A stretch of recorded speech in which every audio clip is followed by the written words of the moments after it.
You know what's worse than being ghosted? Being breadcrumbed by someone who claims they need space, but keeps showing up just enough to keep you confused. If you've ever stared at your phone, wondering why your avoidant ex is suddenly watching all your stories at 2 a.m., but won't actually text you, this one's for you. Here's what nobody tells you about avoidance when they secretly want you back. They won't just come out and say it. Instead, they'll do these specific things that are easy to miss if you don't know what to look for.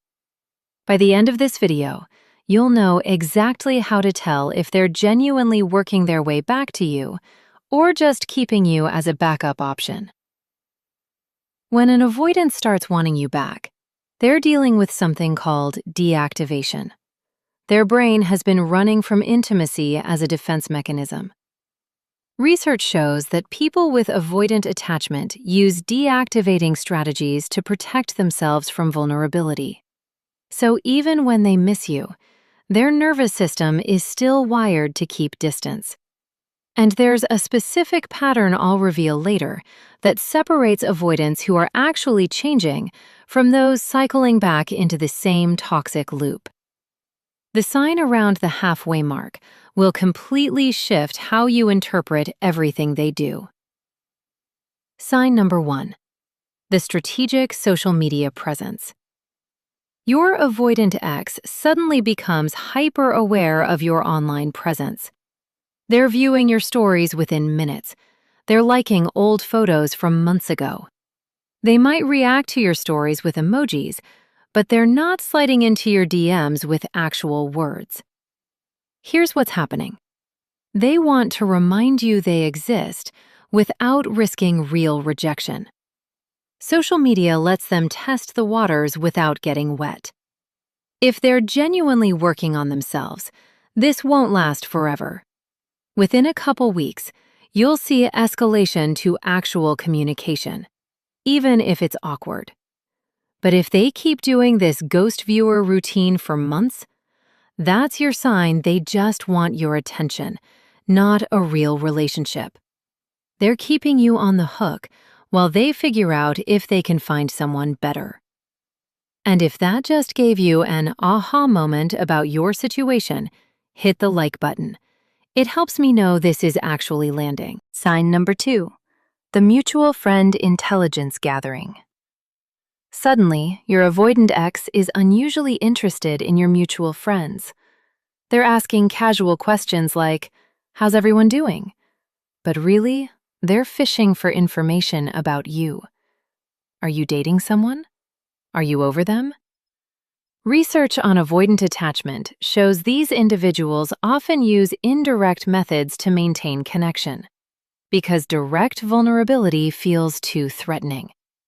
So instead of asking you directly, they'll create this web of secondhand information.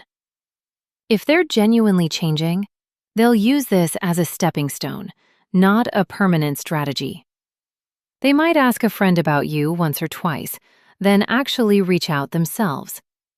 But if 3 months go by and they're still getting updates through other people without ever talking to you directly, that's not interest, that's ego. Sign number 3. The accidental run-ins. Your avoidant ex starts showing up in places they know you'll be. Your favorite coffee shop they never liked before. The same gym, same events, same friend gatherings. And when they see you, they act surprised. "Oh wow, I didn't know you'd be here." But come on, they absolutely knew. Avoidants who want you back will engineer proximity because it feels safer than a direct approach. Watch what happens during these run-ins. If they're genuinely evolving, they'll use these moments for real conversations.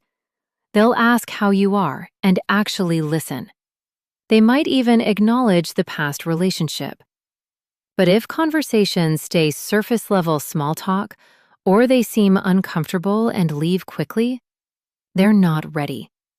They just want to see if you still react to them. Sign number 4. The late-night vulnerability text. This is the big one, the pattern I promised to explain. An avoidant who secretly wants you back will eventually send you a message that's different from their usual style. It usually comes late at night when their defenses are down. Something like, "I've been thinking about how things ended," or "I wasn't fair to you," or "I miss talking to you." Studies show that avoidants are more likely to express emotional needs during times of reduced self-monitoring, like late at night. Their guard drops, and suddenly they're texting you things they'd never say in daylight. But here's what tells you everything: what they do the next day. If they're genuinely working on themselves, they'll acknowledge that text in the morning. They might feel embarrassed, but they won't pretend it didn't happen. They'll follow through with continued communication, even if it's messy. But if they send that vulnerable late-night text and then completely ghost you the next day, or act like nothing happened, run. That's not someone who wants you back. That's someone who wants the comfort of your attention when they're feeling low, but isn't willing to show up when it requires courage. You're not a late-night emotional snack. Sign number 5, the changed behavior evidence. An avoidant who truly wants you back won't just miss you. They'll actually work on the things that broke you up. You'll hear from mutual friends or see evidence that they're in therapy. They're reading books about attachment. They're acknowledging their patterns instead of defending them. This matters because wanting someone back and being ready for them back are completely different things. Research on attachment shows that people need to develop what's called earned security through genuine self-work before they can sustain different relationship patterns. So if your avoidant ex is doing all the other signs, but you see zero evidence of actual internal work, they're just lonely or nostalgic. They'll pull you back into the exact same cycle. But if they're combining these breadcrumbs with real evidence of change, being more communicative, actually scheduling plans instead of being vague, that's someone fighting their programming because you matter more than their comfort zone. Even if your avoidant ex is showing all these signs and genuinely wants you back, you need to ask yourself, do you want them back? You spend so much energy trying to decode their behavior and waiting for them to choose you that you forget you also get a choice. You might have romanticized who they could be instead of accepting who they actually are. And just because someone wants you back doesn't mean they're good for you. Think about the version of yourself you were in that relationship. Were you anxious all the time, walking on eggshells? That's not love, that's anxiety. If your avoidant ex is showing these signs and demonstrating consistent changed behavior over months, not weeks, and you genuinely still want to try, then maybe there's something there. But it has to be both. If they're only doing the social media stalking, the friend questions, the accidental meetings, but avoiding direct communication and real vulnerability, they're not ready. If they send vulnerable texts but disappear when accountability shows up, they're using you for emotional regulation, not partnership. If they're doing the work, but you realize you're actually happier without them, that's valid too. You're not crazy for wanting clarity. You're not desperate for noticing these signs. You're just human, trying to make sense of someone who communicates in a completely different language. But your standards matter more than their signals. What patterns did you notice in your relationship that made you realize something was off?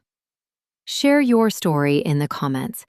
Hearing each other's experiences helps all of us feel less alone in this. If you found value in this video, don't forget to like and subscribe.